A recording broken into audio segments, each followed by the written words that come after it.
So guys, अगर आपके पास WhatsApp business API account है एंड अगर वो डिसेबल हो गया है एंड आपके पास मेल आया है, उसमें कुछ ऐसा लिखा हुआ है जैसे मैं अभी पढ़ के बताऊंगा। Your account has been disabled because the website listed in the business manager profile doesn't have information that we need to determine whether your business complies with WhatsApp business policy. अगर इस तरीके से लिख के आ रहा है तो इसको कैसे सॉल्व करना है, क्या सॉल्यूशन है, उस पर बात करते हैं हम। ठीक है। सो गाइज, अगर इस तरीके से लिखा हुआ आ रहा है तो दो तीन रीजन हो सकते हैं। पहला ये कि जब आपने व्हाट्सएप बिजनेस एपीआई की ऑनबोर्डिंग हम करवा देते तो उस समय आपने जो यूआरएल डाला है वो गलत डाला है, या आपने जो यूआरएल डाला वो अभी ओपन नहीं हो रहा है, या आपने यूआरएल नहीं कोई प्रोफाइल लिंक डाला है तो वो जो प्रोफाइल लिंक है उसमें ऐसा कोई कंटेंट नहीं है इतना जिससे हमें पता लगे या आगे मेटा की टीम को पता लगे कि आप क्या करते हैं एक्चुअल में। कई बार क्या होता है ना, हम लोग लिंक्स डाल देते हैं कोई सा भी, लेट्स से प्रोफाइल लिंक या वेबसाइट लिंक, बट उस पर जाके हमें ऐसा कोई रिलेवेंट इन्फॉर्मेशन ही नहीं मिलता है जो आपने वहाँ डाला हुआ है। लेट्स से आपने कैटेगरी फाइनेंस डाला हुआ है एंड आपने अपना प्रोफाइल का लिंक डाल दिया वहाँ पे। ठीक है, आपके प्रोफाइल से अब क्या समझ आता है, वहाँ पे तो आप एक बेसिक अपने फोटोज़ वगैरह डाल रखे हैं ना।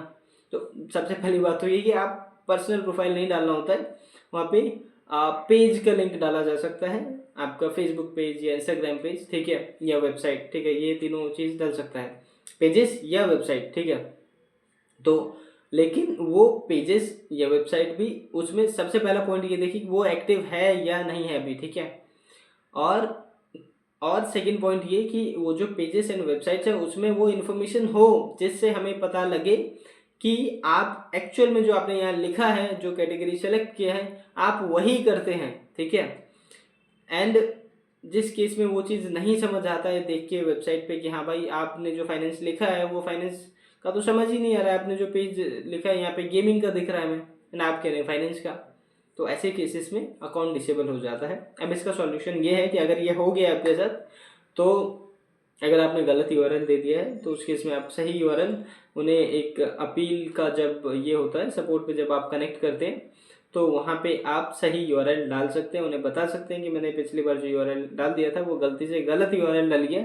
मेरा ओरिजिनल यूआरएल ये है, इसे एक बार चेक करके इसको एक बार चालू कर दीजिए, है ना। ऐसा कर सकते हैं आप। उसके अलावा अगर आपने जो पेज या वेबसाइट डाला था उसमें कुछ एज सच सही कंटेंट ही नहीं है तो आप उस पर कंटेंट ठीक करिए पहले, या आपने लेट्स से पहले वेबसाइट डाला था उसमें कंटेंट नहीं है लेकिन आपके पास प्रोफाइल भी है, मतलब प्रोफाइल मतलब कोई पेज है उसमें कंटेंट सही है। ठीक है, आप चाहते हैं कि मैं उसकी जगह ये दिखाऊं, तो फिर आप सपोर्ट में आप उसको बोल सकते हैं कि मेरे पास एक और मेरे बिजनेस का एक और पेज है, मैं वो आपको शेयर कर रहा हूँ, इसको आप रिव्यू करके